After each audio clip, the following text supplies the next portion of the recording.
A lot of people are talking about fasting and things that mimic fasting, like cold plunges and hot saunas. But are there supplements that mimic fasting, and do they work? Today, I'm going to be talking about a food-based supplement that is reported to mimic fasting, and as an RD, whether or not I recommend women over 40 to take it. Definitely stay until the end because I'm going to tell you what brand of this supplement I recommend women over 40 take. Maytom here. I'm a nerdy functional medicine dietitian. I love helping women over 40 optimize their metabolism, hormones, and health span. If you like the content on this channel, definitely check out my free Facebook group called Defy Aging, where I have a lot more content and also a lot of engagement with you. So, are there things that mimic fasting? The answer is yes. Besides cold exposure and heat exposure, even the fasting mimicking diet has had good research to support it helps the body get into a fasted state without actually fasting. If you want to check out my journey doing the fasting mimicking diet, definitely look at that YouTube video I did last year. But when it comes to food and supplements, nothing has gotten more attention than spermidine, and that's what I want to talk about today. So what is spermidine? It's a polyamine naturally occurring, and yes, it got its name from sperm.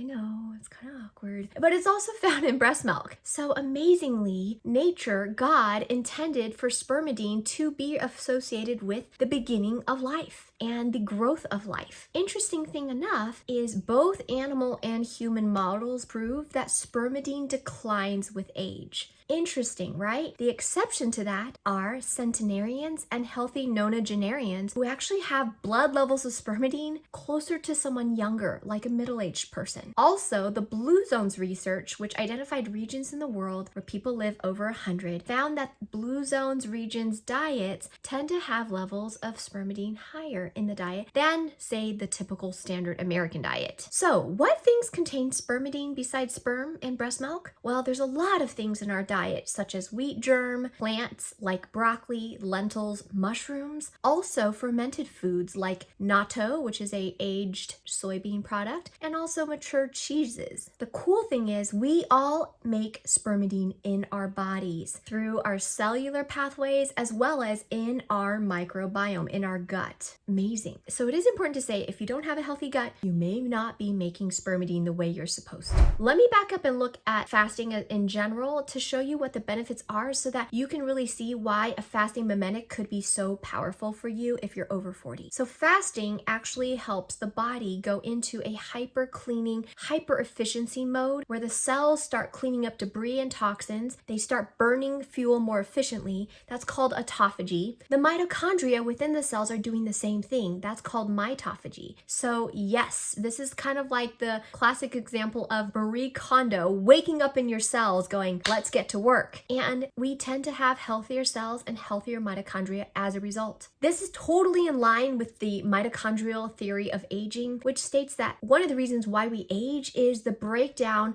of mitochondrial health and the communication between the cells and the mitochondria. Turns out mitochondria are sending signals to the cell, to the nucleus. It's kind of like a marriage. If you start having a breakdown in communication, that is the death of a marriage. So same with aging. And if mitochondria can live healthier, cells can live healthier, they can communicate efficiently for longer, then yes, we tend to see the reversal of aging or the slowing of aging. So, is there research proving spermidine can do this? Yes, but at this point, only in animal studies. There have been tons of animal studies proving that spermidine induces autophagy and mitophagy, but there are also human studies proving spermidine has other benefits. For instance, the Smart Age study took 100 participants between the years of 60 and 90 years old and put them on spermidine for 12 months. These were all individuals who had SCD, which is subjective cognitive decline, and they had reported significant improvement in cognition at the 12 and 18-month mark. Very promising. Another study had only 15 participants, both men and women,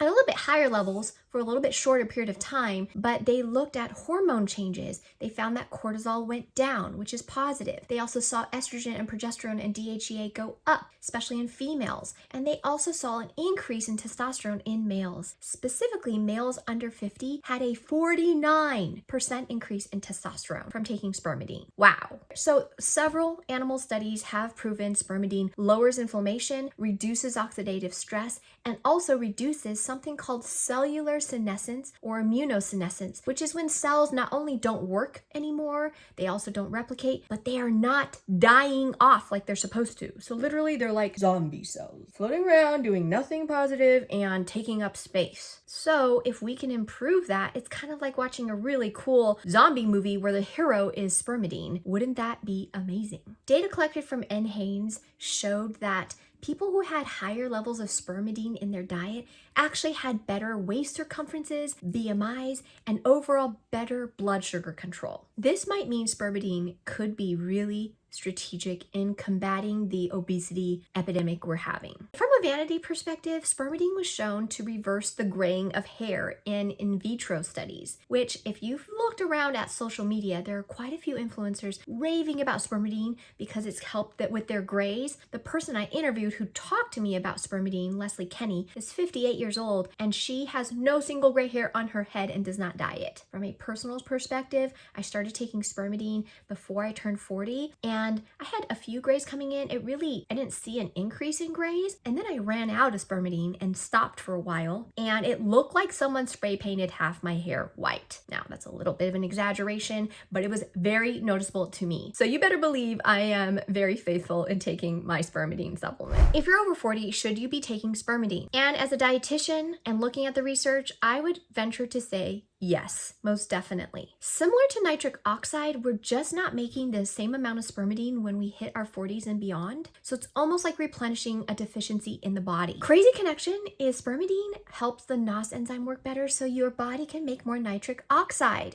Want to learn more about that? Definitely check out my YouTube video on why nitric oxide is so amazing. If you're over 40, and you want to start taking a spermidine supplement, which one should you take? Not everything is created equal in the supplement world. It is regulated by the FDA, but not to the extent of prescription medications. One thing I always tell people to look for is the third-party verification. A lot of people just see a verification that says GMP, which is good manufacturing practices, and they go, good enough. Well, it turns out there's multiple GMP certifications. The lowest ones just require a paper application and you keep the certification on file. That's it. The higher ones actually require a facility inspection. They require that the machines that process supplements are cleaned to avoid cross-contamination. They also require that the surrounding area around the lab where the supplements are being processed do not have any potential for harm to the human body, such as paint factories, things that would expose us to heavy metal, etc. So the highest level of GMP certification is the ISO 22000, and I love that this particular supplement, which I'll talk about in a little bit, does have that. Another really good certification to look for is SQF, which stands for Safe Quality Food. So with that, there are two main categories of spermidine supplements. One is synthetic, made in a lab. The other is food-based. And turns out the synthetic version of spermidine is more of a two-dimensional copy of the real thing, whereas the food-based version obviously is three-dimensional. So we don't know if the body can respond to a two-dimensional, not quite the same type of supplement. So I'd always go with food-based. Now with that, there are two main versions of food-based. One is a gluten version, mostly, wheat germ-based in most products. The other one is a gluten-free version, which I love this particular company. They do both. It's called Spermidine. They are actually manufactured and get raw ingredients from Okinawa, Japan, which is one of the blue zones. And what I love about the gluten-free version is it's based from chlorella, which just from this video, do not just go run and buy chlorella off Amazon, the cheapest version, because some chlorella has 0 spermidine in it. It needs to be standardized. And also, depending on the environment, chlorella can pick up a lot of other things. So we really want clean sources of chlorella. So back to the gluten versions, it turns out wheat germ, because there's a lot of really delicate oils in there, can go rancid very quickly. And unfortunately, there have been companies that end up using a opaque shellac-based, think nail polish, shellac-based covering for the encapsulation of that wheat germ so that you can't see when it turns rancid, because it forms a gelatinous plug, which is not pleasant to see. So ideally, if you have something that's opaque, you would break it open once in a while to see what the inside looks like. But better yet would be to get a supplement that doesn't have that opaque covering so you really can see the ingredients.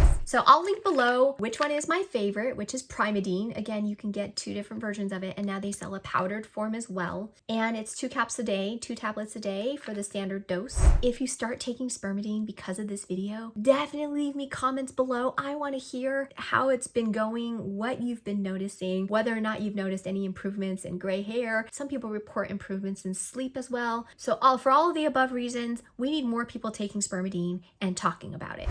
If you like this video, definitely give me a thumbs up and subscribe. I will be talking more about topics like this in future videos to come. We'll see you soon.